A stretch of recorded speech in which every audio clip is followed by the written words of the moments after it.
No, pero no. Sí, muy difícil. Sí. Ah, mira, qué bien. Y por eso tengo interés por el español y no sé, está muy...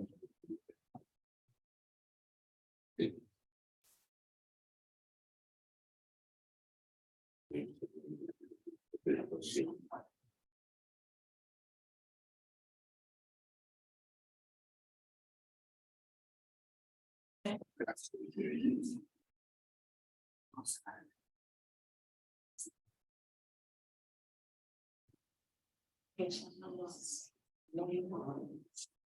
Ah, está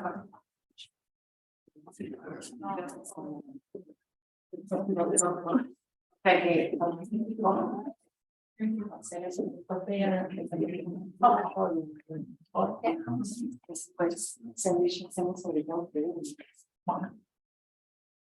Estamos ahí tratando.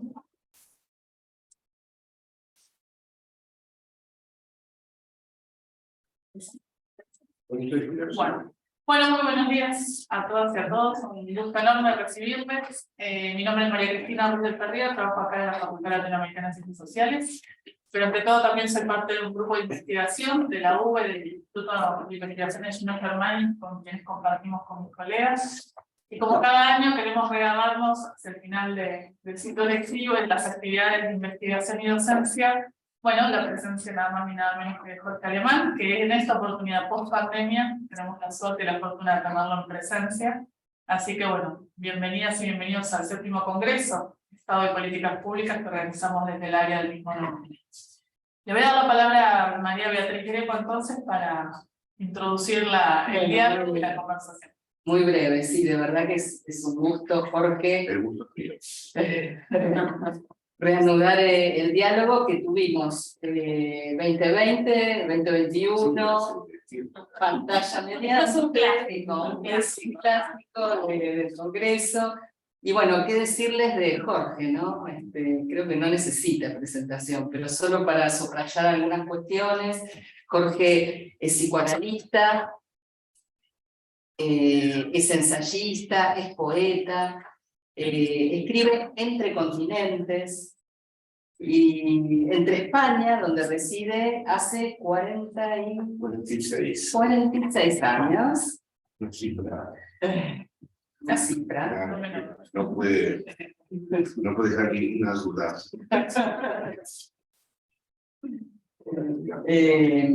Entonces, bueno, escribe entre España y Argentina particularmente, que es su lugar de nacimiento. La particularidad de Jorge es que vivir en Madrid no lo alejó en absoluto de Buenos Aires, de Argentina y por supuesto de la actualidad política del país. Casi podría decirte que es al revés. ¿Está bien? Salvo el tiempo de la dictadura, que claro, también estuve pendiente, pero no veía. Y a partir de allí ha sido así. Y bueno, está muy cerca de las instituciones, de las organizaciones de nuestro país, las que piensan la política, el psicoanálisis, y su obra tiene como rasgo particular que también, además de desplegarse entre continentes, lo hace entre campos teóricos. Y eso, bueno, la hace sumamente interesante por los desplazamientos, las articulaciones que Jorge realiza, sobre todo entre política y psicoanálisis, entre subjetividades políticas y las subjetividades en su singularidad radical. Tuvimos la oportunidad, bueno, de presentar su anterior libro, Pandemonium, ¿sí? En forma virtual, lo hicimos el año pasado, y entre otros textos, numerosísimos textos de Jorge, podemos encontrar desde Lacan, Heidegger, Soledad Común, Conjeturas sobre una izquierda lacaniana en la frontera, Horizontes neoliberales en la subjetividad. En 2018 Jorge nos acompañó a este equipo de investigadoras que estuvimos trabajando alrededor de algunas conceptualizaciones del pensamiento político cofundacional en torno a una crítica, si se puede decir, al trabajo, a la obra de Byung-Chul Han. Tiene muchísimos más seguidores, ¿no? Bueno, y le pusimos un título polémico a ese libro donde Jorge nos dio una entrevista y la publicamos allí que se llama ¿Por qué no leer a Chulhan? Hoy presentamos Breviario Político de Psicoanálisis, que retoma el trabajo de articulación del, creo, Jorge, de tu obra, particularmente a mi entender en esa interesante diferenciación que vos marcás e insistís entre sujeto y subjetividad, en esa diferenciación que propone, bueno, pensar la subjetividad en sus condiciones históricas, de producción, y lo que podría pensarse como esa condición de constitución psíquica, ¿no? Que hace un sujeto hablante, sexuado y mortal. En ese encuentro, bueno, que Jorge enfatiza con la lengua, con su división indurable, con una identidad que no se cierra nunca, desde una incompletud originaria. En Breviario, Jorge retoma entonces lecturas que él ha venido realizando desde los primeros años, Althusser, Marx, Lacan, Freud, y las ubica en una relación con lo político.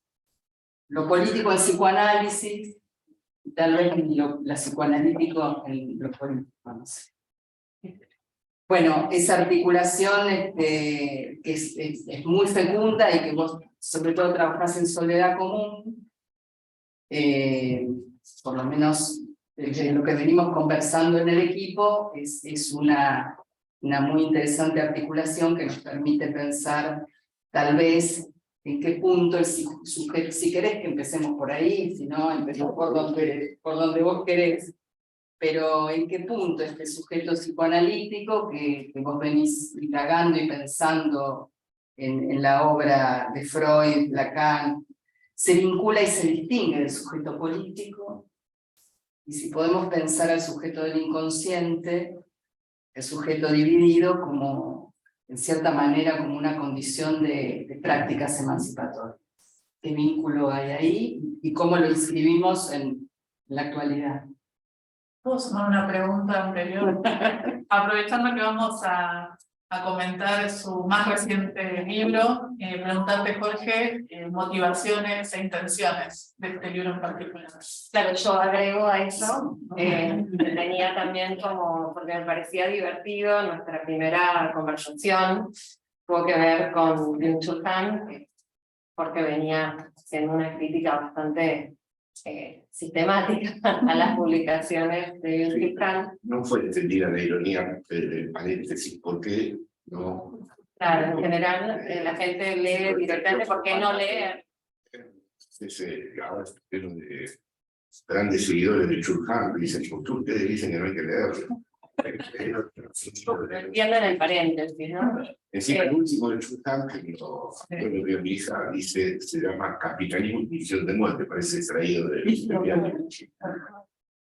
justamente ahí quería, que va en la línea de lo que planteaba Cris, y tal vez después podrías tomar la aposta que te dejó ahí Beatriz, me parece súper interesante para tejer una argumentación, ¿no? En relación a lo político, que es el tema que nos convoca Flaxo hoy, ¿no? Que es, ¿por qué un breviario? ¿No? O sea, ¿sucumbiste? Al estilo Byung-Chul Han. No, pero es más el breviario, son libros breves, que son como una suerte de resumen de las corrientes más, vamos a decir, determinantes del pensamiento contemporáneo. Hay que reconocerle que tiene una gran capacidad de sensación y de planteamiento. Bueno, yo no leí exactamente, salvo ustedes que me invitaron y tuve que leer 2 o 3, pero sí pude percibir que condensa muy bien. El breviario tiene más que ver con la poesía para mí. Yo soy un escritor de poesía y intenté decir, bueno, esta vez voy a tratar de hacer un libro donde el lector pueda leer el último texto, o el primero, o el que está en el medio, sin ninguna necesidad de establecer un orden. El editor me dijo que al menos le diera un orden temático, pero ese orden temático no está designado. Sí agrupé temas que podrían tener una familiaridad, un aire de familia. Y luego me resultó un desafío interesante, son unas 60 y pico de entradas, cómo obtener un texto en donde lo pudiera leer alguien que no dispusiera de muchos recursos lacanianos ni teóricos, y a la vez que también lo pudiera leer aquel que sí efectivamente está trabajando en este tipo de cosas. Entonces los textos, por alternancia, tienen estas características, ¿no? Que pueden ser leídos. El presidio también me dio la oportunidad de tomar muchos temas de época, es decir, de cruzar mi cuaternidad permanente, Marx, Freud, Heidegger, anudados en la Cancún, es la palabra amor, la palabra machismo, la palabra lenguaje inclusivo, la palabra populismo, la palabra de construcción.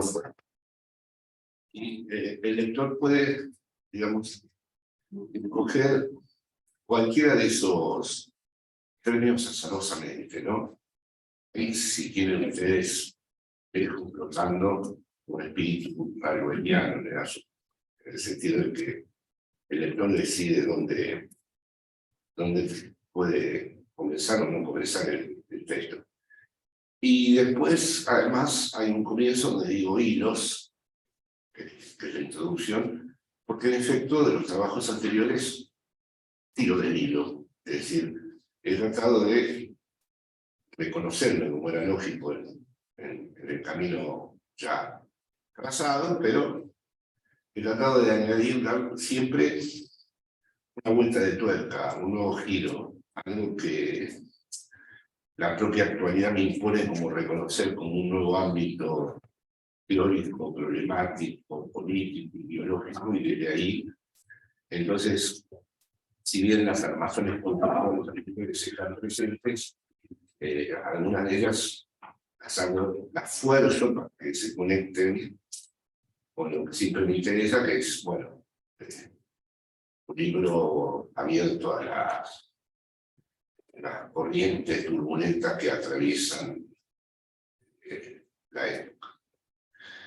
Pero de todas maneras, lo de sucumbir, y sí, la vejez es un naufragio, entonces puede ser que me dé una gran pereza cuando vienen los jóvenes que trabajan, y las jóvenes que trabajan conmigo en España, y me traen un libro en serio, y digo, bueno, yo esto evidentemente ya no sé. Es decir, desde la Granja ahí tenía 300 páginas.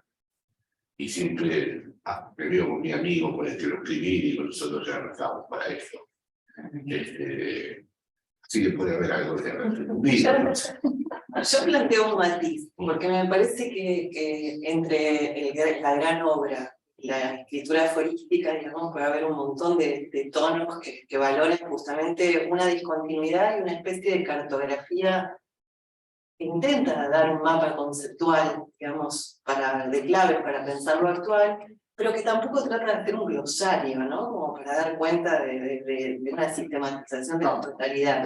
Le dije a mi editor, mirá que no es el diccionario filosófico. Claro. Esto es otra cosa. Claro, es breviario. Y ahí yo pensaba y decía, qué interesante este gesto del hilo que vos traes, ¿no? Que el hilo, por lo menos en la sensación, digamos, de época que creo que es la que vos transmitís, digamos, también no solo en el libro, sino en las intervenciones públicas, tiene que ver con esta banalización, ¿no? De los conceptos que eran de alguna manera rectores de, bueno, un orden democrático que, deficiente o no, siempre se daba como, bueno, una organización política lo suficientemente abierta como para dar representación a lo que todavía no la tiene, ¿no? Entonces, de alguna manera, lo mejor que pudimos conseguir.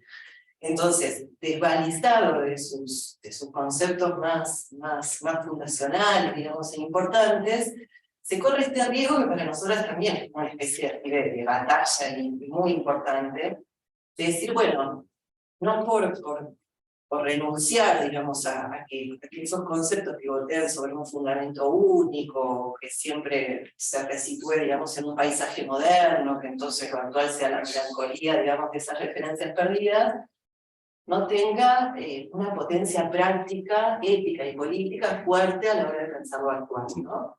Entonces yo pensaba del breviario, si por ahí no tienes ganas de hacer bien algún que otro concepto para dar cuenta justamente de estas torsiones que exigen, así como digo, hoy en nombre de la libertad se reclaman un montón de cosas, digamos, que están bastante lejos, digamos,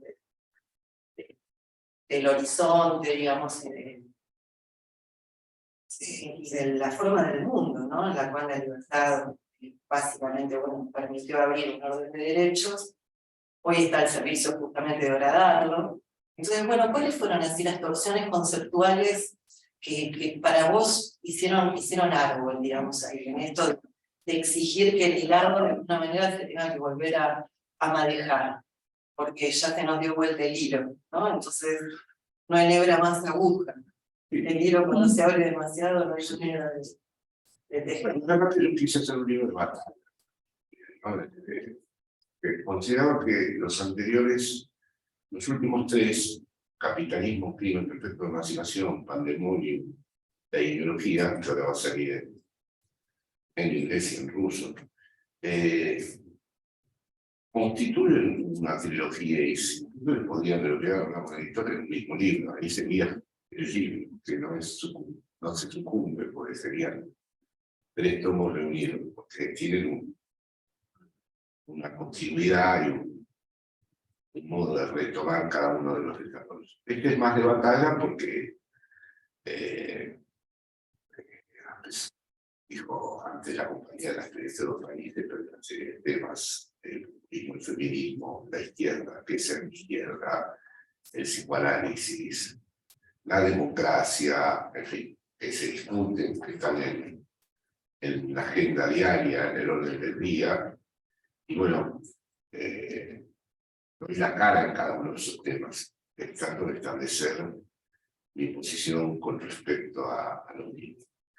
Si tuviera que resumir, para escuchando ustedes las intervenciones, algo que, digamos, estaría central en el espíritu del libro, es que yo lo considero, a pesar de que respeto mucho a los autores de la tradición que han considerado las cosas de esta manera, al sujeto exclusivamente como la interiorización de las relaciones del poder. Es decir, cuando se reduce al sujeto a ser el lugar en donde el poder ha realizado todo su trabajo a través de distintos dispositivos, me parece siempre que hay una simplificación. Es lo que me permito en la batalla del breviario llamar la izquierda básica. Y ahí sí se podría organizar una secuencia muy heterogénea. El antiedismo considera cosas de esa manera, el amigo Chubut Khan también, cuando Judith Butler escribió Mecanismos psíquicos del poder también, John Rosinger aquí en Argentina. Es decir, el problema es que hay algo irreductible en el sujeto del inconsciente y a la vez no se puede pensar la subjetividad por fuera de las relaciones de poder. ¿Y qué relación guarda un término con otro? ¿Y qué tipo de operaciones complejas hay que hacer para verdaderamente pensar las posibles vinculaciones que, por un lado, no borren la especificidad del inconsciente, que la tienen? Porque si el sujeto es nada más que la interiorización de la relación de poder, se trataría de darle vuelta con un guante, es decir, bueno, tratemos de que este sujeto se despoje de todos los elementos o todos los dispositivos que han trabajado sobre él y lo han vuelto un sujeto sujetado a esas estructuras de poder. Yo sigo creyendo que el inconsciente existe y que juega fuera del sentido y que está en relación a la propia constitución del sujeto, en su advenimiento, como decía antes, vea en tanto ser sexuado, mortal y hablante, y que encierra un montón de paradojas, infiernos, encrucijadas que hacen a la vida cotidiana, para estar mismo de la vida cotidiana, o a lo mejor ella forma de tarea cultural. Y luego está efectivamente el campo de explotación, es decir, escrito inicialmente de manera categórica por Marx, y el campo de la opresión, que lo distingo, ¿no? Porque una cosa es la violencia abstracta y sistémica que se presenta en la instalación de la plusvalía, y otra cosa es el campo de opresión sobre las mujeres, los inmigrantes, los viciados, en fin, opresión sobre los cuerpos. Todo eso debe ser articulado, no puede rápidamente plantearse como está de moda ahora, ¿no? El sujeto es una pieza casi del poder y no hace otra cosa que reproducir él mismo, ¿no? Todas las instancias que recorren a las lógicas de dominación. Me parece que si hacemos eso, entonces en primer lugar no se dispone después de qué aspecto sería inapropiable para el poder. Si enteramente le entregamos la propia constitución del sujeto al poder, no digo que Foucault sea leído de una reseña que hicieron aquí en Argentina, donde dicen que responsabilizo a Foucault de esto, no. Pero algunos de los amigos o amigas foucaultianas a veces me parece que sí se han congraciado mucho con esta operación de ver a la subjetividad y olvidarse del sujeto. Creo que Esta distinción entre sujeto y subjetividad, permanente en todos los textos míos, en estos nuevos siglos, se aproxima a nuevas realidades de época. Eso me parece una cuestión crucial. perdón, y me permito como Diana tomar el guante pues hacemos otras preguntas. Con esto que dejaste aquí planteado, yo pensaba y decía, por supuesto, que es muy interesante esto de no confundir sujeto y subjetividad en una captación absoluta, y de hecho, bueno, en el aparato Foucaultiano, las disciplinas pueden ser contraconductuales, digamos, en el sentido de que uno siempre puede hacer algo más que lo que la institución pide, ¿no? Con aquello que incorpora, con saber, con posibilidad de producción. Y pensaba en ese sentido, ¿dónde situar, digamos, justamente, bueno, este espacio en donde hay algo irreductible que no puede ser capturado y que no solo tiene que ver con este lugar, digamos, del inconsciente, en el sentido de que no solo no es racional, sino que no habría un acceso, digamos, voluntario a ese registro, sino de cómo controlar justamente con transformaciones sociales. No sé, lo disciplinario va directo, digamos, a transformaciones en la relación capital-trabajo, digamos, y lo que eso también significa a nivel de poder estructurar una subjetividad que tenga cierto perfilamiento de futuro, ¿no?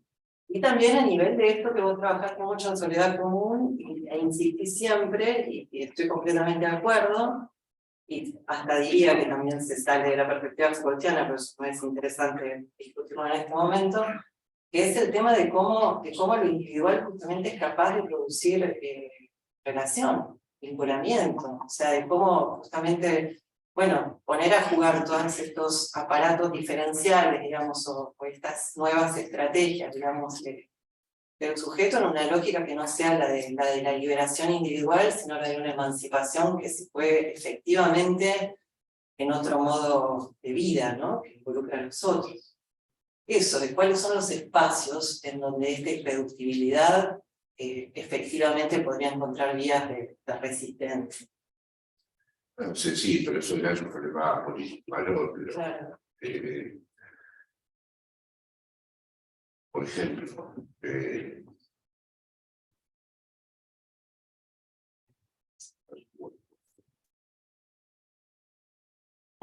hubo dos confusiones históricas que el breviario asume.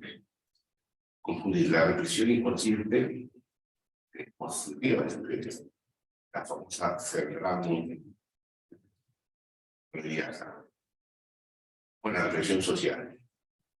Ahora, el amigo Víctor Berardi tiene un libro que se llama El tercer inconsciente. ¿Y de qué habla él? De que ahora la psicoesfera es un poco chultán, eso, ¿no? El mundo digital, entonces entramos en un tercer inconsciente. Pero el inconsciente de Berardi, que conversación con él, se deriva todo el tiempo de las transformaciones epocales y de las estructuras de poder. ¿Qué podríamos decir de lo que es un síntoma en sentido freudiano? El inconsciente ese de ver y de ya en su etapa tiene tal ductilidad y tal plasticidad que ya está en el tercer inconsciente. ¿O qué podría decir de la psicosis? ¿O qué podría decir de lo que Lacan denomina el fantasma? Bueno, estas son todas cuestiones ajenas a él, porque para él el inconsciente, como para los neurocientíficos, por otro lado, es una plasticidad que la época vuelve variable como quiere. Bueno, eso es para mí una confusión. Una confusión que tiene su punto de partida con la represión social que existe, con la represión inconsciente. Ya esta confusión se dio también con el término alienación.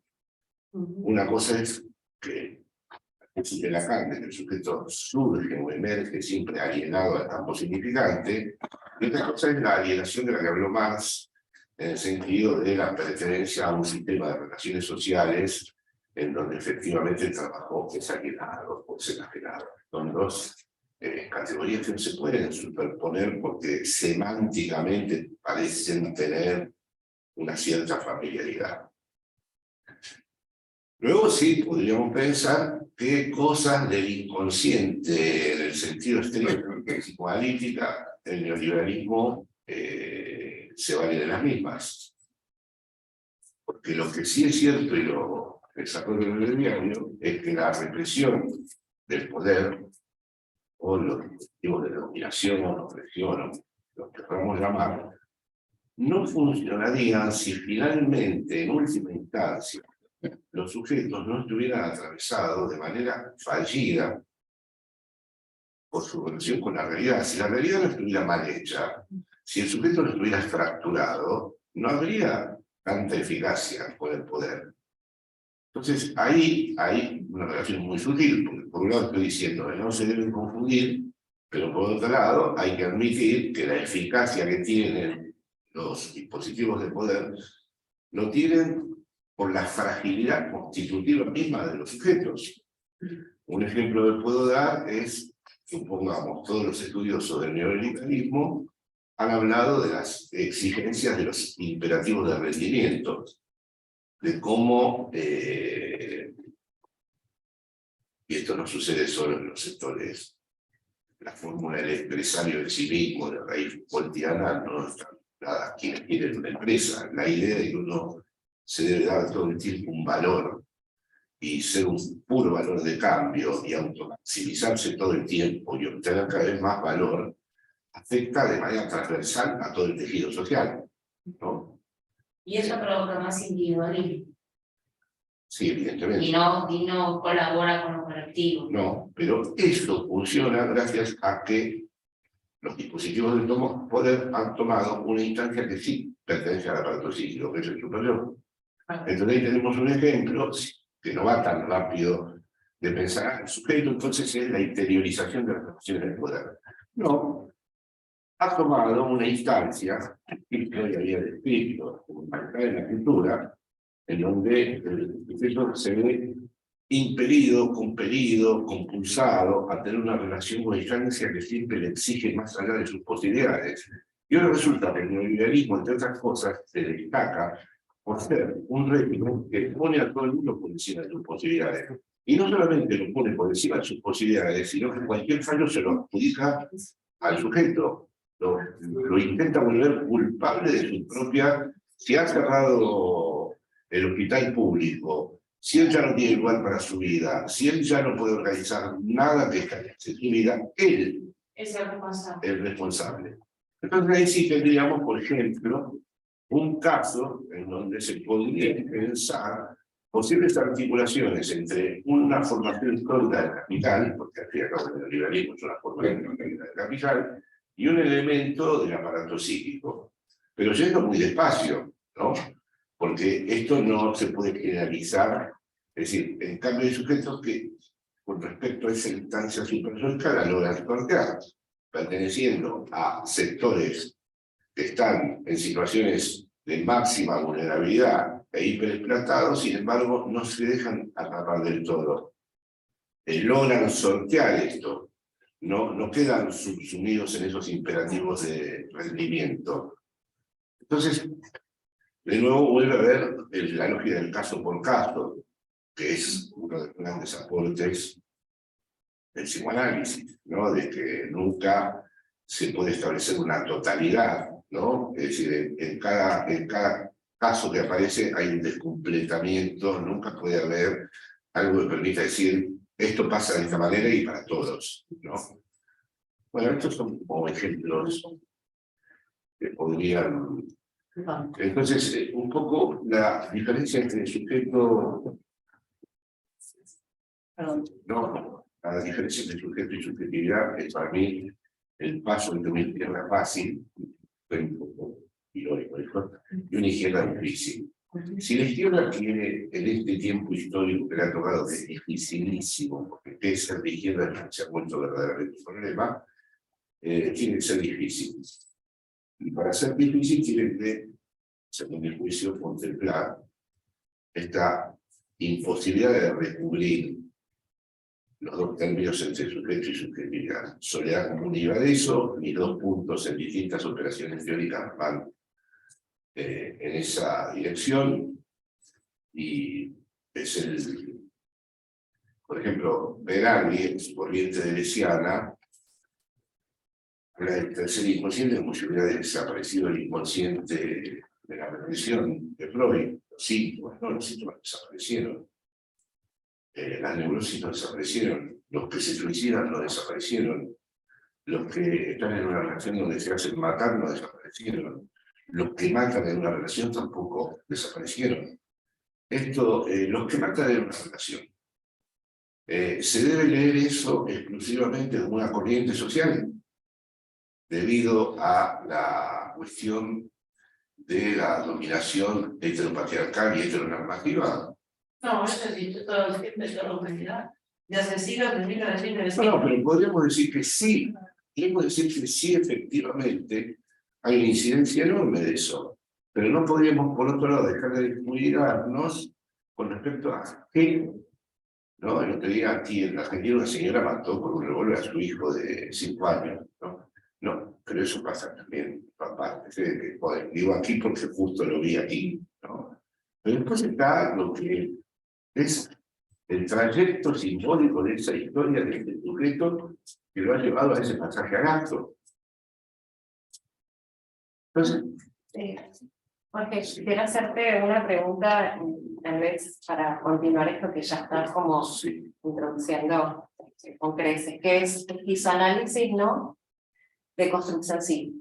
En este breviario, cómo realmente te alejas de la idea de psicoanálisis en Deleuze, y sí afirmás en distintos momentos, cosa que a mí me pareció como muy interesante y tal vez trabajar un poco ahí, el tema de la deconstrucción, alejándote de lo que vos llamas una deconstrucción, digamos, desprovista de su capacidad,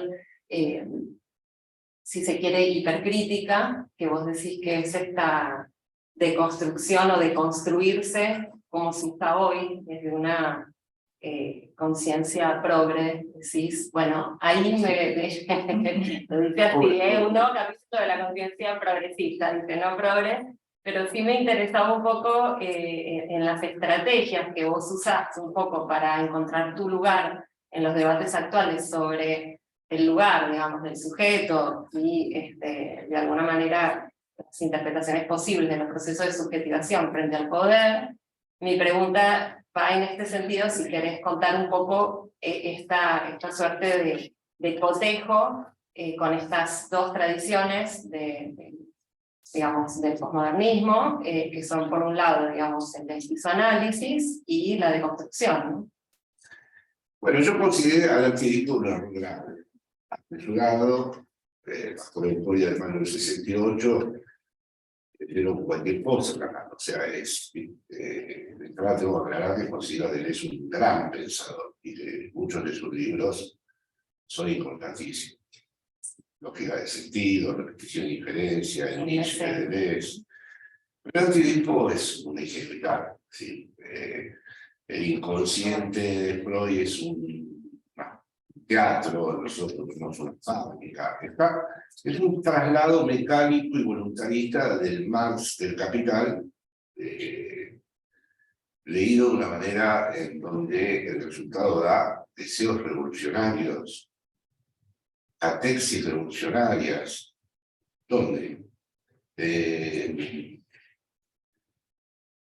esquizoanálisis, me parece los muchachos mucha idea de lo que es un esquizofrénico, no tienen, aunque ellos dicen, bueno, pero no es el esquizofrénico en el sentido clínico, es lo que me dijo Guattari en el año 78, cuando lo conocí. Bueno, sí, pero es el intento, decían, de una psiquiatría materialista. Es una tragedia de esquizofrenia, porque mientras que la paranoia, en sus metáforas delirantes, todavía a veces tiene muchas posibilidades de estabilizarse, como vemos, por ejemplo, en políticos muy conocidos en Argentina y políticas, ¿no? Que logran un punto de capitón gracias al partido No, del que falta. Bueno, por ejemplo, supongamos, sin poner el nombre, siempre me gustó esta frase ganar. El psicótico es el que se toma las cosas en serio. No, como el neurótico siempre tiene un poco de ambivalencia. Entonces, el libertario de ultraderecha, que con lo único que sueña es poner a su hermana de primera dama para realizar la transgresión El libertario vendría a ser como los que son consumidores de cocaína cuando borran la barrera del yo y solamente actúa el inconsciente y no hay barrera absolutamente de nada. No, yo no lo veo actuando en el inconsciente ahí porque yo lo veo más de este registro paranoico, ¿no? Lo veo poblado de certezas. De hecho, él tiene de ídolo a Gary Becker. Y Gary Becker es un tipo que, porque no ve, que piensa que todo debe estar regido bajo el cálculo costo-beneficio. Así que si te beneficia vender a tu hijo, lo vendes. Y si tu buen negocio es vender tu brazo, también. Claro, los demás, como son más neuróticos, no lo dicen de esta manera tan directa. Como el loco se toma en serio eso, está convencido, ¿no? Y después tiene una serie de cuestiones megalómanas, como que él puede hacer disfrutarse. Yo esta nota la escuché en Madrid por el igual el palazo de Abascal, el líder de la extrema derecha, él puede hacer gustar así mujeres árabes, porque sexo tántrico. Bueno, cumple, digamos, con todas las propiedades de la paranoia estabilizada, ¿no? Bueno, esto era para diferenciar la esquizofrenia, que tendría algunas dificultades mayores para este punto de anclaje que la paranoia sí permite, ¿no? Es decir, ahí entra una visión conspirativa del mundo. Bueno, la derecha además está nutriendo de esto mucho. Es decir, hay una relación entre psicosis y ultraderecha y fealdad también, por añadir. Fealdad no en el sentido de la estética dominante, fealdad en el sentido de una práctica militante de la fealdad. O sea, Bolsonaro, bueno, hay mucha gente que ve guapa, no sé, a Milei, pero... De hecho, se arrogan la superioridad estética. No, pero parece Chucky, el muñeco ese. Bueno, hay una caída del velo, ¿no? El pudor que no atenta contra los criterios estéticos. Sí, pero más tarde la Salvini y a Meloni gritando yo soy una dona, y decir, es una película de terror. De hecho, este es el efecto que se produce a los que están afuera. Los que están afuera están en un estado de estupor y perplejidad, como cuando uno asiste un brote, ¿no? Es decir, yo recuerdo, como tuve el honor de tener varios amigos que se volvieron locos, sí, en momentos que se volvían locos, el estupor que te produce cuando en un momento dado te cuentan que lo llamó Fidel Castro por teléfono y lo va a llevar para transformar la revolución cubana, o en el momento en que aparece una misión secreta de nada, o aparece.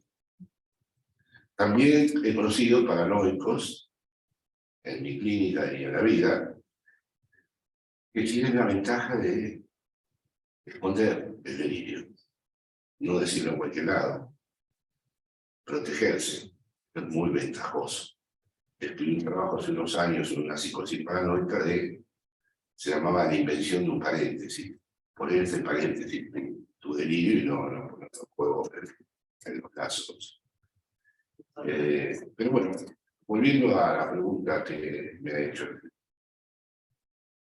Esa lectura fue una sustitución de la terminología lacaniana en clave revolucionaria.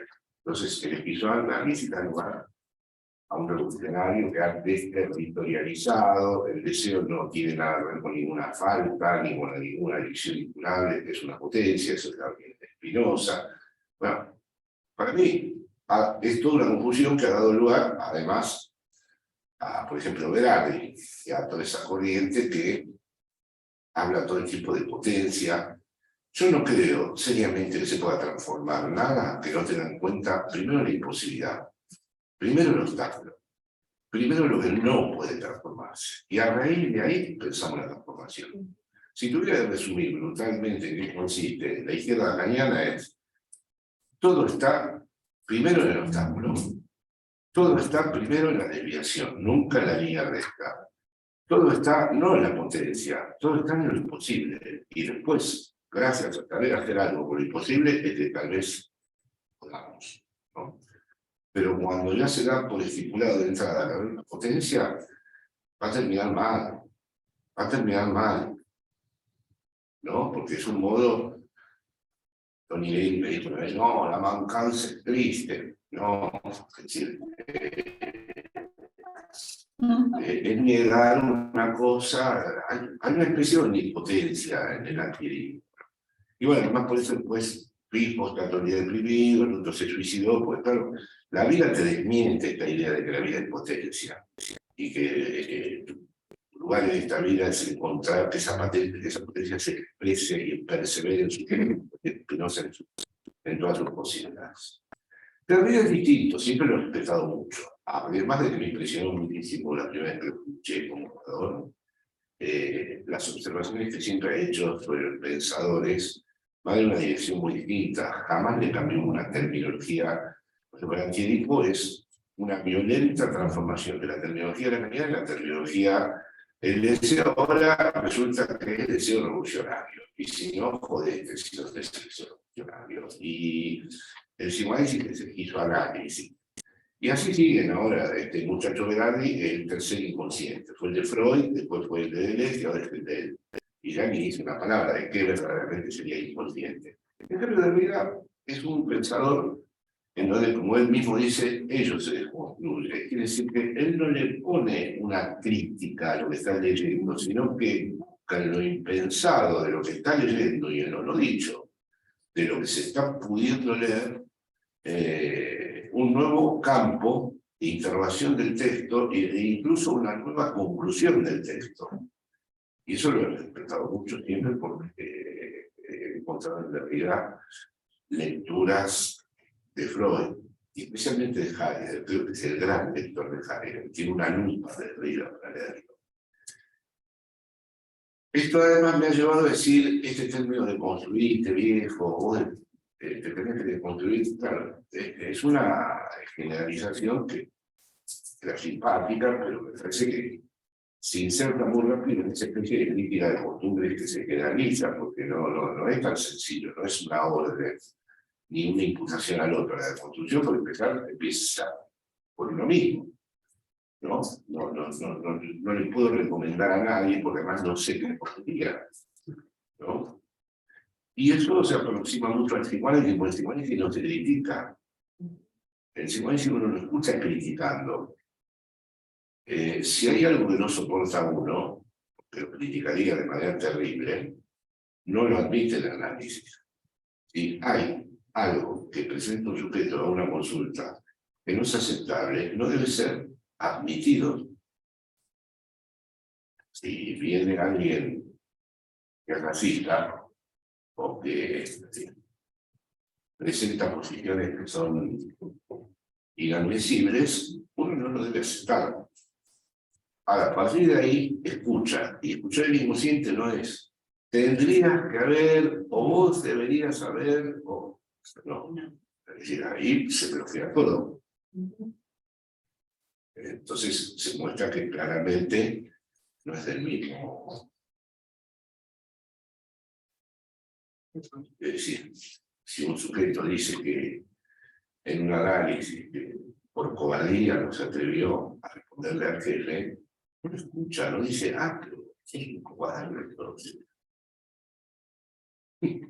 No, eso se puede encontrar en otra escena, pero admitamos que si la realidad está fracturada, y como dice mi amiga eslovena Angélica Stubik, está mal hecha. No, hay una serie de cosas que no funcionan, pero no es porque no funcionan por las gestiones del gobierno y todo esto, no, porque lo que la han descrito como lo real es aquello que en la realidad hace imposible que el funcionamiento se establezca. El poder se vale de todo esto. Entonces sí, ahí hay una conexión que yo trato en mi término represión social, represión inconsciente, en mi bebé, de establecerlo. Por supuesto que para mí el poder no hubiera tenido jamás capacidad para tener la eficacia que tiene si no era inconsciente. Es la intuición que tuvieron de Leslie Guattari también, pero lo que pasa es que rápidamente entonces achataron el inconsciente del poder. Pero tampoco las prácticas emancipatorias podrían tener lugar sin el sujeto del inconsciente. Tampoco. O sea, lo podemos ver. Tampoco lo que podría ser muy interesante a esta altura del partido, en donde por fin la izquierda entiende que no puede ya generar entusiasmo, donde además por fin la ultraderecha ha tocado el núcleo mismo del sujeto y lo ha aproximado a su proyecto, porque la derecha ha actuado directamente sobre el superhéroe. Al preparar después un superhéroe mucho más terrible, el juego de la ultraderecha, ¿cuál es? Freud decía, bueno, no hay pacto social posible que no comience por un no, por una renuncia funcional, ¿no? Uno renuncia a sus funciones, es decir, a partir de un determinado momento, cuando uno educa a un niño lo ve, ¿no? No vas a poder destruir al otro niño, ni te vas a poder destruir a ti mismo. Es decir, hay un no en el comienzo de todo pacto social. A la ultraderecha ha dicho, no digas que no. Es un robo de los políticos ese no.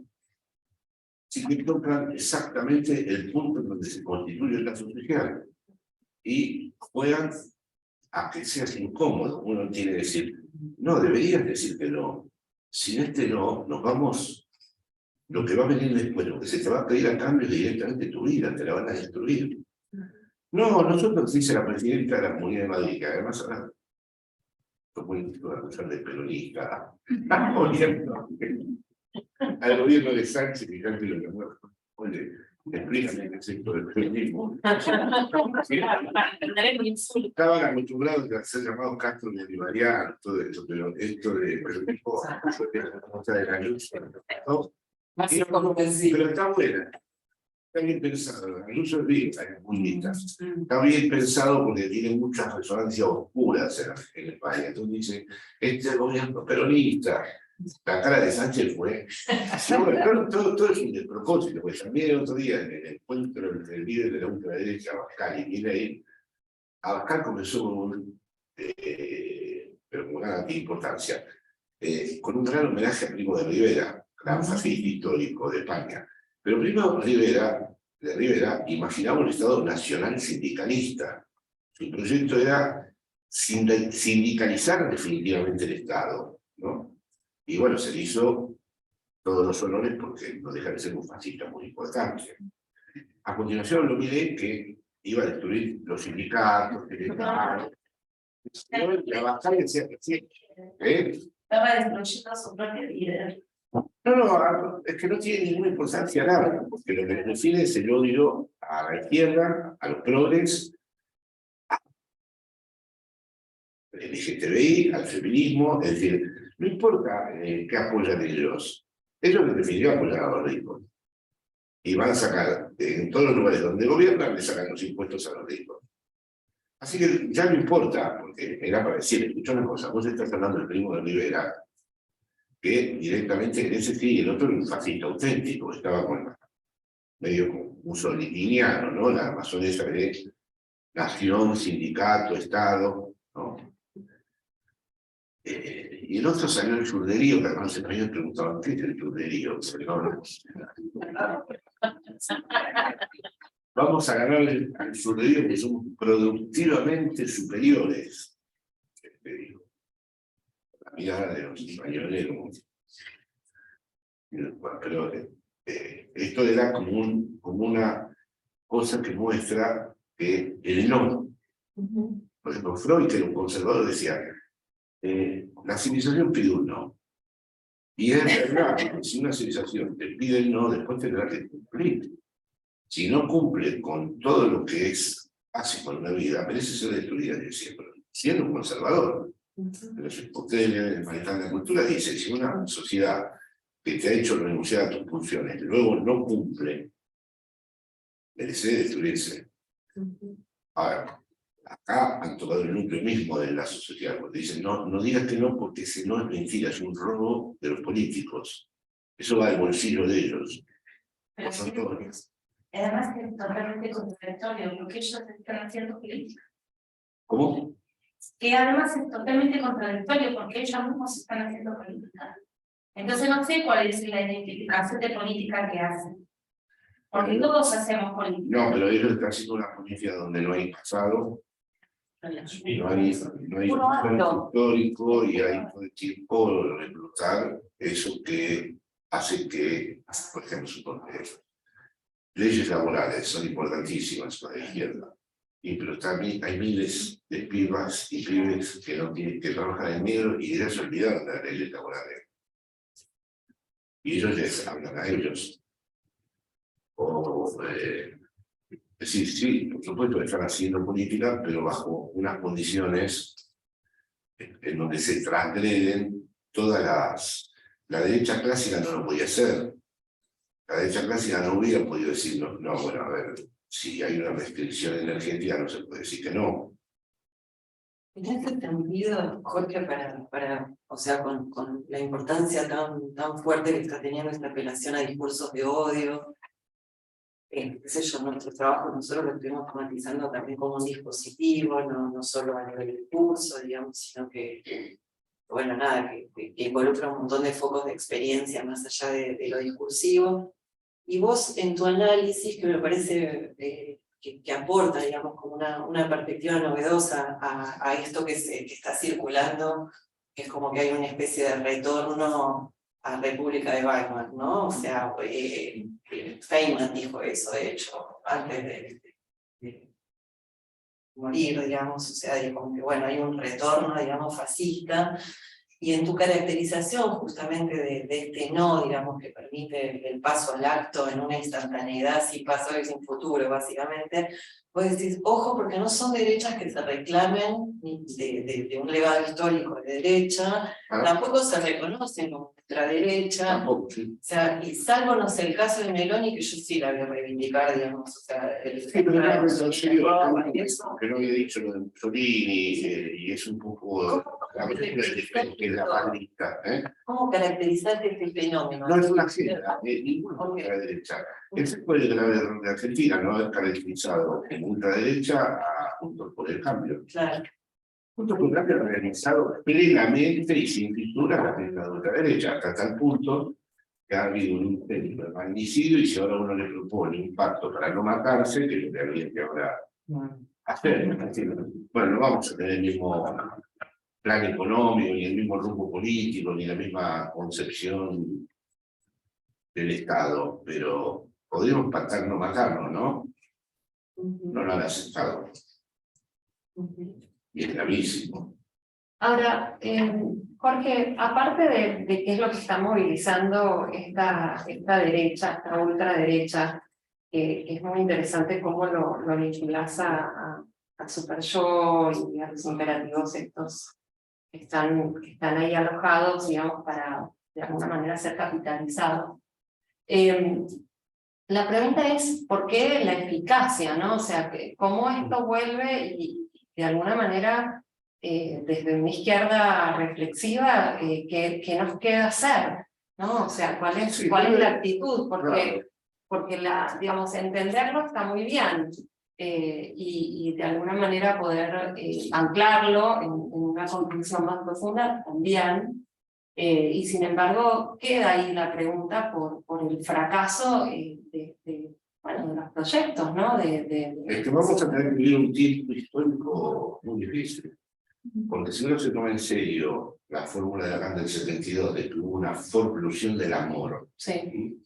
y que por lo tanto los puntos de capitón, o sea, puntos de anclaje, puntos de amarre, han sido destruidos, quiere decir que desde hace años se vienen preparando miles de vidas que no tienen punto de capitón ni punto de anclaje, y que la ultraderecha, junto con otros dispositivos religiosos, etcétera, etcétera, el fútbol fue uno de los huevos de la serpiente, porque hace años que ya veía a los grupos ultras en las distintas canchas de Europa, que ahora están todos afiliados a esos.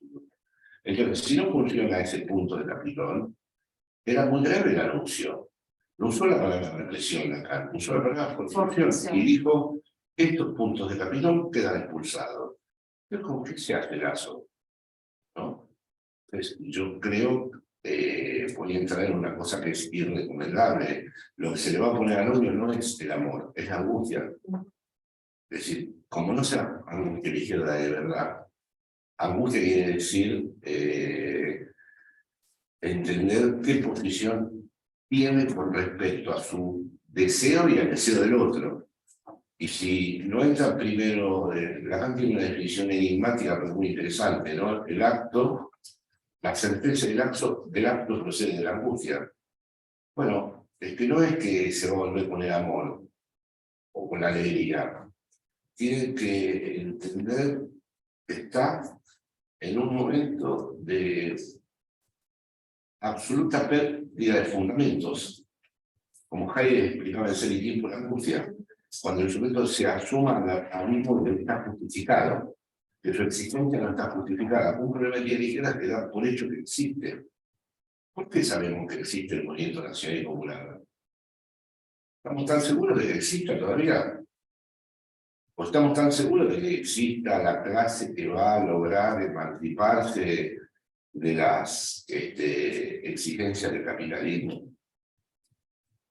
Tal vez estamos en una especie de, como diría Hardy, de aplum, de falta de fundamento, de estar arrojados a una escena donde no estamos justificados ni fundamentables.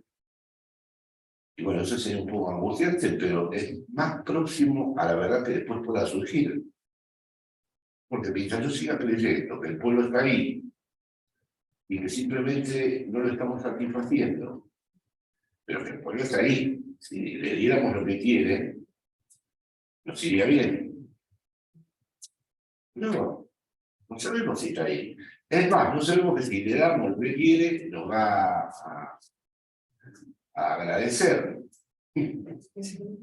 Porque otro de los problemas que tiene la perplejidad de la izquierda actual es como lo veo en la coalición en España, que hicieron bastante bien las cosas.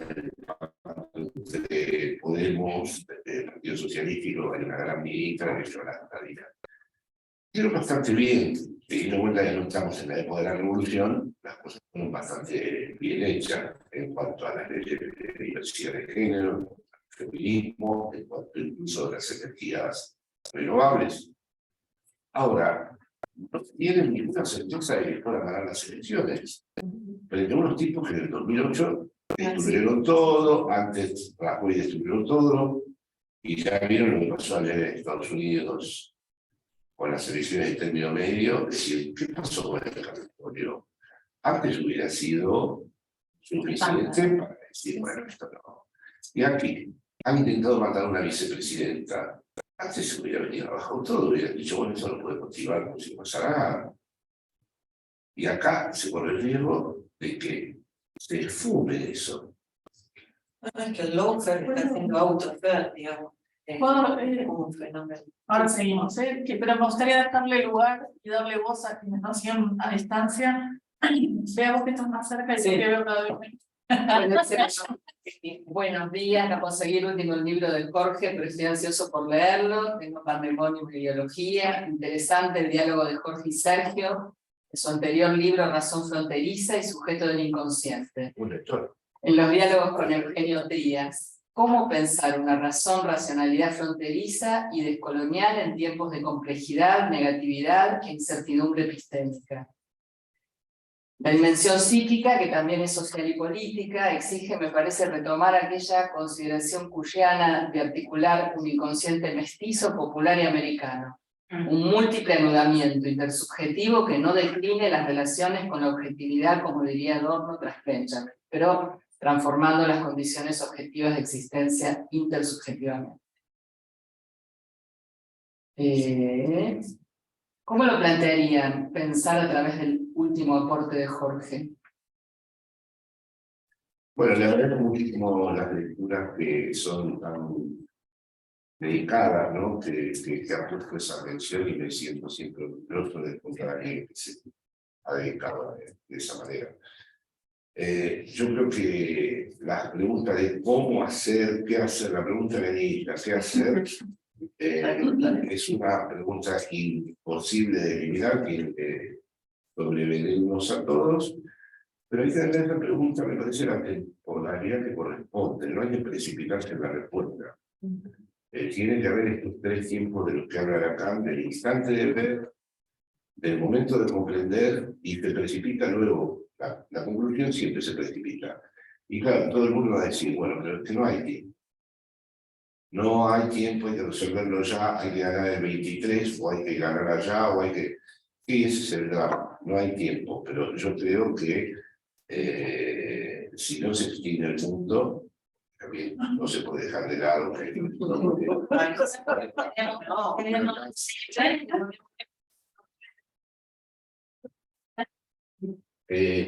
Una cosa que he descubierto en este viaje es que a pesar de que se habla, Chulhan y todo esto de la digitalización y la hiperconexión del mundo y cosas que es cierta, la distancia física cuenta, Ustedes no se dan idea de la diferencia que hay entre la vivencia de la guerra aquí y allá. O sea, acá hay un cortocircuito diario y está todo a punto de explotar todos los días. Allá hay un tsunami. Está a punto de explotar, pero se ve a lo lejos una especie de ola gigante que la gente dice, y si no la cortan y se llega, acá cada día que pasa, el tipo de Rusia está cada día más cerca, es decir, no tengo otra opción que apretar el botón. Es una posibilidad, todo el mundo ya, no hay que estar muy susceptible para pensar en la posibilidad de un desenlace nuclear, porque los tiempos del dinero, como no deja de ser una guerra capitalista, los tiempos del dinero de la invasión no dan. Y se ha producido un descalabro general, y nadie tiene los resultados que esperaba tener. Entonces, ahora es verdad que una de las ventajas de estar en el querido Buenos Aires es que lo que estaba hablando con mi hijo y dije, mira, me olvidé de la guerra, no sé cómo era la guerra en 2010. Bueno, entonces, ese fue mi comentario en cuanto a la pregunta, de que me parece que exige una temporalidad que ahí la ultraderecha también juega, porque la ultraderecha está ahora en el presente y nosotros tendríamos que replantearnos realmente. Entonces, ahí yo quiero confiar en cómo ciertas articulaciones entre los trabajadores, el feminismo, el LGTBI y los sectores verdaderamente vinculados a los movimientos sociales ingresen a un tiempo de invención política, es decir, no se recreen en las cuestiones ya construidas previamente, porque no vuelve el 2003, no vuelve, todo nos ha situado en un escenario nuevo. Esta es la primera consideración del qué hacer. No estoy en un escenario donde pueda reproducir nada. La reproducción es cero. No hay ninguna reproducción. No es, si vuelve ella, vamos a ser felices. Si, una cosa que entendió Lula el otro día, Lula es el emergente del apoyo de Biden, de la Unión Europea, de una sociedad con un conservador, del cambio de actitud del globo y del pacto con Cardoso. ¿No? leamos un poco los signos para entender que, bueno, no estamos. Con respecto, no hay para mí un inconsciente mestizo. Lo que hay que preguntarse es, en ese lugar mestizo, ¿cómo emerge el inconsciente? Pero no dotar, adjetivando y sustancializándolo al inconsciente, ¿no? Agradezco mucho, pero en cuanto apareció la referencia a Kuhl, veo siempre este mismo problema, que se lo dota de una sustanciabilidad al inconsciente. No, lo que me interesa es, en un lugar, efectivamente, en donde es muy potente el mestizaje, ¿cómo es el inconsciente? Si existe, ojo, para Lacan estaba claro que el psicoanálisis no era una práctica universal. Otra cosa es que haga siempre inconsciente. Yo tengo un gran amigo chino, donde a lo largo de 2 años que he hablado con él, veo trastos y huellas del inconsciente, pero no veo capaz de psicoanalizarse. No pertenece a una cultura en donde exista esa posibilidad de hacer esa demanda. Jorge, yo tengo una consulta en relación a esto que planteaba el comentario que leyó Vega, y tratando de anudar como, me pareció tan interesante que es el tema de darse el tiempo, angustiarse como estrategia. No, bueno, no es una estrategia, digo, no sucede, aparte, eso se construye, ¿no? O sea, pero la pregunta tenía que ver sobre todo con una entrada, y es cierto, ¿no? Yo empecé pinchándolo un poco con esto de si había sucumbido, y después cuando él explicó que bueno, que lo había pensado también como uno lee poesía, a mí me pasó eso con el texto, que es que encontré entradas con las que yo me iba de alguna manera, iba revisando mis posicionamientos y me daba ganas como de ampliar, discutir o insistir ahí, y es verdad que el trabajo es otra forma de lectura que no es el texto clásico, ¿no? Que tiene una introducción, un desarrollo, un desenlace, ¿no? Eso de textos autónomos, ¿no? El aforismo que decía Senda, pero hay una de esas entradas en donde vos hablas de disputar lo universal. Justo estabas hablando de lo universal recién, y pienso que va bien en la línea de esto que planteaba este colega. Y ahí es donde yo claramente digo, bueno, acá hay una discusión, ¿no? Eventual, si es que tenemos que disputar lo universal, si tenemos que... ¿Y cómo se combina esto con lo otro que acabas de decir, que es, ¿no?, instalarse en el posfundamento, en esta idea de que no es todo lo mismo, de que las estrategias no pueden ser universalizables ni replicables al infinito? Entonces, eso, ¿no? O sea, si querés contar un poco... Sí, tengo que traer vericuetos teóricos un poco más complejos, pero el universal para mí está agachado, el femenino, es un todo. Es decir, no es un universal construido desde la lógica de para todos lo mismo. Es un universal, es todo está demasiado la lógica, un universal inconsistente e incompleto. Es un universal tachado. La pregunta sería inmediatamente, ¿y por qué entonces no abandonás la idea de universal? Ah, no, porque no voy a ser jamás relativista, porque el relativismo es, acá se cuestiona el final de la mujer. Es nuestra culpa. No. Hay cosas que no. Es decir, una cosa es el universal difícil.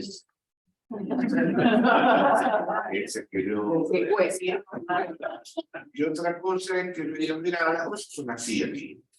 Esta respuesta, no. Claro, La considero el germen de lo más reaccionario de lo reaccionario. Cuando empiezan a referirse cosas, a decir, bueno, esto es así. No.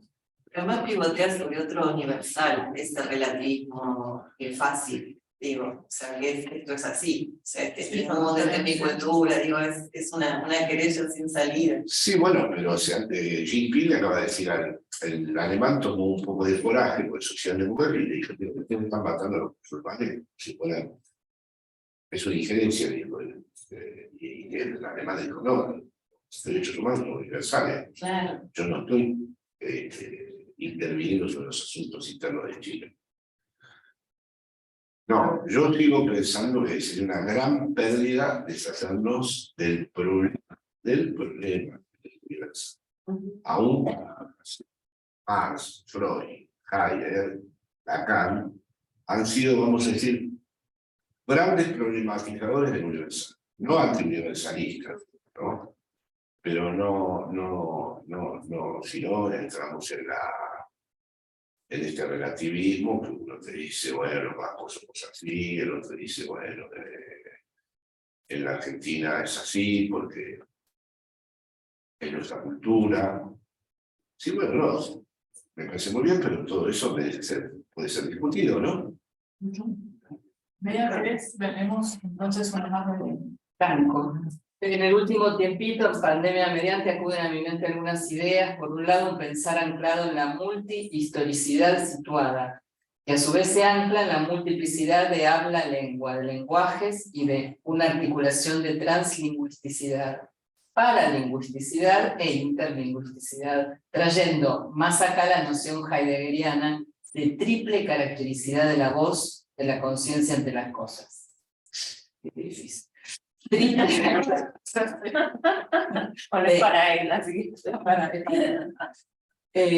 Triple la caracterización de estas, en su rebeldía a ser manejadas, en su promisidad y llamatividad, pero que debemos asumir, me parece, a nivel de lo que Lacan denomina lo simbólico. Sí, estoy de acuerdo, es decir, la multiplicidad para mí no se contrapone a la universalidad, hay una multiplicidad. La lengua, es un neologismo de Lacan, admitiría la idea de multiplicidades translingüísticas, todo lo que ha dicho Franco, la triplicidad de las voces, todo eso precisamente hace al problema. Porque la universalidad no es un estándar, pero hablo con mucha gente en mi barrio que mezcla términos españoles con términos ucranianos, con términos serbios, con términos...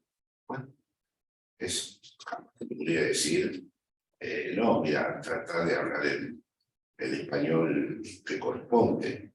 Por eso tampoco estoy en contra del lenguaje inclusivo. Es decir, a mí personalmente, como lacaniano, me parece un poco positivista el planteo de pensar que se puede nombrar todo. Porque tanto como en la poesía, como en Lacan, lo interesante es siempre lo imposible de decir y aquello de lo que uno no se puede terminar de apropiar. Pero los que están en contra del lenguaje inclusivo en nombre de una normatividad universal, la considero una universalidad mala. Es decir, estoy a favor de que se modifique todo y que se hable de cada uno como quiera. Eso. Ahora, hay otro tema que tiene que ver ya con nuestras disciplinas. Las disciplinas en las que nosotros nos movemos, conviene que sigan manteniendo toda la coherencia interna que han logrado tener. Y si después uno resulta que por alguna astucia personal logra atravesar esa coherencia interna, bienvenido sea. Pero primero, yo por ejemplo, ya a esta altura, y esto no creo que sea sucumbir, yo le quiero hacer decir a Lacan lo que se me haga la gana. Y le quiero hacer decir a Javier lo que se me haga. Porque soy, como decía Borges, un argentino, y los argentinos nos apropiamos de todas las tradiciones. El que entendió primero esto, Borges, cuando entendió que el original no era más importante que la traducción. Que la traducción incluso por ahí era mejor que el original. Bueno, entonces, él lo comparaba con Irlanda, que los argentinos somos unos irlandeses. Bueno, dejando de lado estos caminos borgianos, a mí no me interesa ahora ya, después lo hice durante muchos años, y todavía vivo de ello, yo doy clases. Ayer mismo de una clase sobre el seminario de la angustia, yo tengo mi versión francesa, lo leo con mis alumnos, y yo voy discutiendo la traducción que se ha hecho y voy dando la clase. Bien, eso yo lo hago como un oficio. A ver, no le hago decir, lo llevo a mi terreno. No me interesa ponerme a escribir para explicar lo que Lacan dijo, sino para que con lo que dijo hacerle decir yo lo que quiero. lo mismo y después ya se verá. Ahora, si alguien viene y me dice, no, Lacan tal cosa, yo sí, bueno, yo lo estudié a Lacan. O sea, no es que me permito esto desde un lugar en donde no atravesé previamente lo que fue todo el derrotero de su desarrollo teórico. Pero me parece que hay cierto epigonismo con el que hay que terminar. Ya lo hablé con el grupo aquí de las compañeras en otros encuentros. Yo creo que ya estamos en una etapa donde si no nos valemos de lo que cada uno de nosotros puede hacer, es un poco insoportable además cuando uno ha trabajado un tema durante años y basta con que cualquier autor anglosajón o francés, pero ahora anglosajón, lo trate y ya aparezca como referencia ese pensador en lugar de todo el trabajo que ha hecho uno. Y compruebe además que no está bien tratado, pero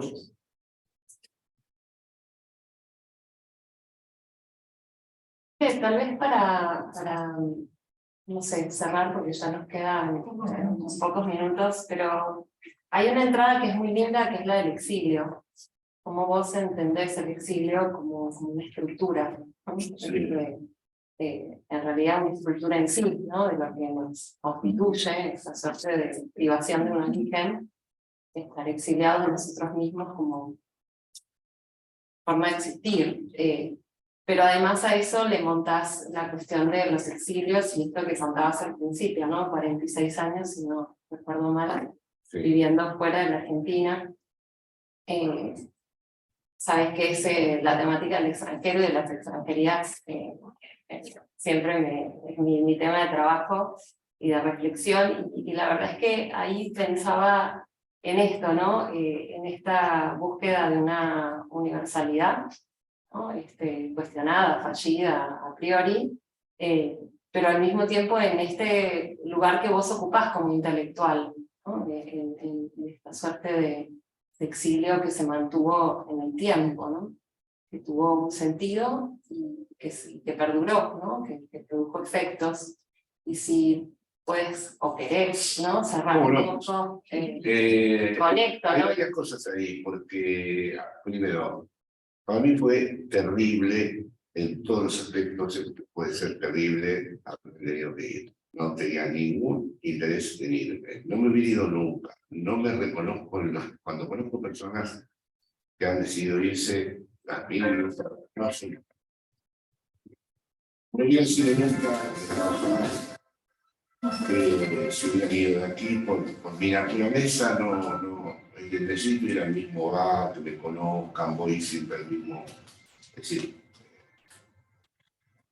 así que cuando llevaba ahí es un desastre porque verdaderamente todo me parecía mal, no me gustó la ciudad, me pareció horrible lo que había pasado, no había forma de cómo ordenar cuáles eran los desastres.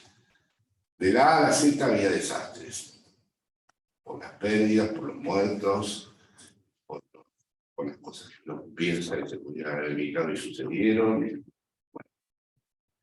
Entonces, inmediatamente me vino a la idea, gracias a la poesía, de que yo no podía volver eso, ni una melancolía, ni una nostalgia, y que había que trabajar el rechazo.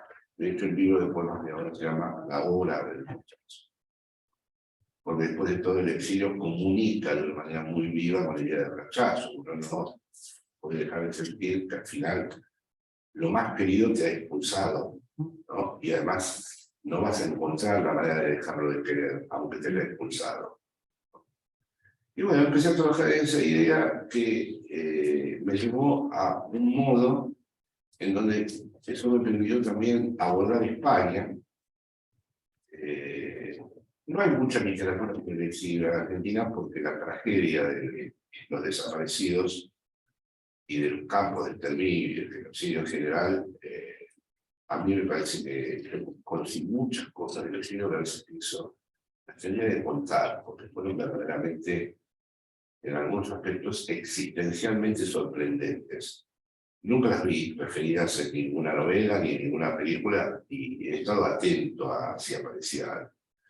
Pero bueno, yo he tratado de no tener una relación nostálgica, sino una relación, vamos a decir, de trabajo en el exilio. Y por lo tanto me he involucrado en España muchísimo. Es decir, hasta el punto de que lo digo aquí, que tengo hijos y nietos españoles. Pero soy un poco, cuando conocí profundamente Andalucía, hace 36 años de trabajo ahí, ustedes saben que en Andalucía convivieron las tres culturas, y fue muy importante la cultura judía, y fue muy importante lo que denominado por los historiadores el marranismo, que es una especie de insulto performativamente, ¿no? En una condición, ¿no? Entonces el marranismo era el judío en su casa, cultivaba la religión judía, afuera era un cristiano, ¿no? De hecho, los españoles perseguidores se dieron cuenta de eso y armaron la distinción de cristiano viejo, aquel que no tenía sospecha, y cristiano nuevo es el que tal vez adentro de su casa, bueno, yo he practicado una suerte de la clandestinidad. Tengo una clandestinidad irreductible, digamos, ¿no? Es decir, que no... Pero uno podría pensar, bueno, la clandestinidad es en España, porque cultivo el altar argentino dentro de mi casa y después se extraña mucho los españoles, porque hablo tal cual estoy hablando aquí. O sea que todos en cuanto me escuchan saben que está hablando. Con argentino. Con una identidad. No, más grave, me dicen hace 46 años que me traté y sigue hablando de esta manera. Pues muchos saben, cuando hay muchos que han envejecido conmigo, tengo amigos de toda la vida de España. Debe ser que en su casa cultiva un marranismo decidido y tiene banderín de Boca Juniors, el tanto de Maradona, el tanto de Evita, y todo eso está. Y hay una práctica secreta, una logia secreta argentina que no tiene nada que ver con los argentinos que viven acá. Me siento muy lejano de los argentinos que viven acá en este aspecto. Nunca me interesó integrarme, por ejemplo. Es una palabra que detesto. ¿Estás integrado? No. ¿Cómo que está integrado? No me interesa lo más mínimo, no me interesa. En cuanto puse un pie en... Pero he tenido hijos, la madre es española, una madre que fue excelente porque le ha permitido a mis hijos amar la Argentina. No, jamás se puso a eso. De hecho, me han olvidado que vuelva para el día de la final, si le damos, porque todos han comprado sus camisetas argentinas, niños incluidos. Y bueno, y después acá también simulo un poco que hay cosas que veo que ya no las voy a volver a ver exactamente como la persona que hubiera vivido siempre aquí, ¿no? Entonces, una vez fui a la cancha de Boca, estaba mirando el partido, mis amigos boquenses que todavía callé, pues dije, lo que estoy viendo yo mejor no. No lo transmito. Hay una figura en el contrato social de Rousseau que la puede ocupar un extranjero, preferentemente, que es la del legislador. Sí.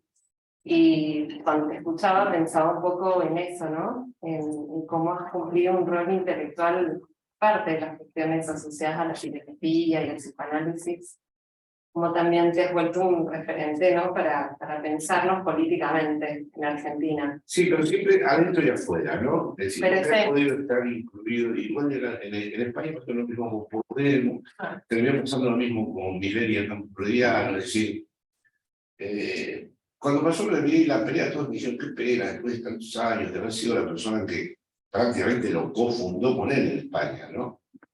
Sí, yo creo como un destino en esto, porque era increíble que estuviera siempre adentro. Iba a producirse algo que... Entonces aquí también me gusta, si se puede, decir algo, pero siempre con una extraterritorialidad, una relación, podría Lacan, de extimidad, ¿no? En el sentido de estar lo más posible comprometido con los asuntos, poniendo un poco, exponiéndome, porque verdaderamente es muy difícil hablar en los medios públicos aquí, sobre todo porque no hay capacidad para que uno desarrolle una idea, tiene que contestar instantáneamente y en tiempo récord algo que... No, tomar posición también. Sí, tomar posición, sí. Sí, también ahí aprovecho que das esta oportunidad, otro trabajo secundario, que es que la posición que tomo no me identifico a ella, o sea, puedo apoyar aquello a lo que no me identifico. Tampoco, como dijo mi querido amigo Stulwar, que me hizo una reseña crítica del libro, dice que en el breviario no trato de dar cuenta de mis posiciones políticas. Para nada, yo en el breviario tengo que dar cuenta de mi andadura teórica, pero de las posiciones políticas de lo que he apoyado acá, el breviario no. Sí, habría una tuya especial para ver cómo se... No, yo estoy de acuerdo, yo creo que exige además como oposición eso como pues, un modo simbólico sin no, es lo que vos traes, digamos. O sea que también es eso, el pasar alto, decir, o sea, Sí, sería una unidad. Yo no sé, no creo que kirchnerismo, porque me parecía que era lo que tenía que apoyar en aquel momento, pero yo no he escrito un libro que justifique por qué apoyé, que lo apoyo, no sé. Es decir, creo que es una idea del sujeto como una unidad que se manifiesta en todas partes esta misma sustancia, y no es así. Con la poesía me pasa lo mismo. Escribo un poema que es atroz, porque tengo un tipo de gusto por una poesía sombría y crepuscular, y me llaman y me dicen, ¿qué te está pasando? No digo nada, querido. El momento,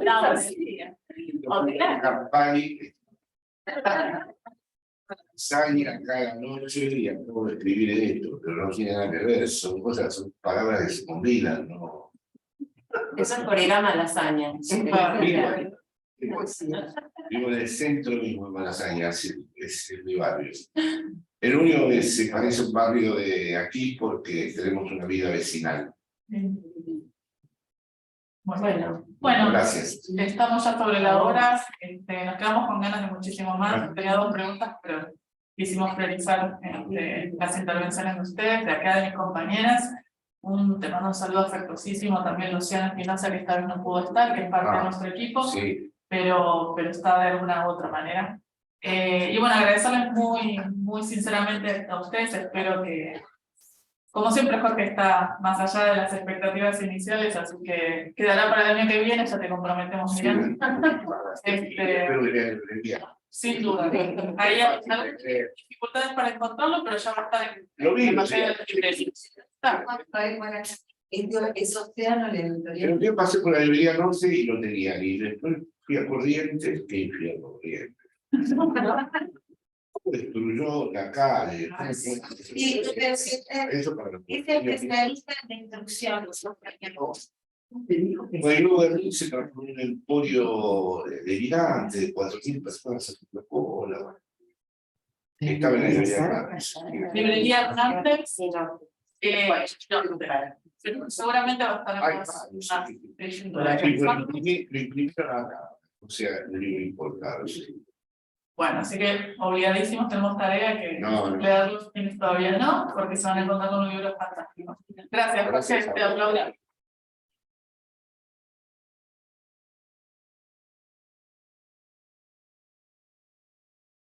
Saquemos todos una foto con... Hay una película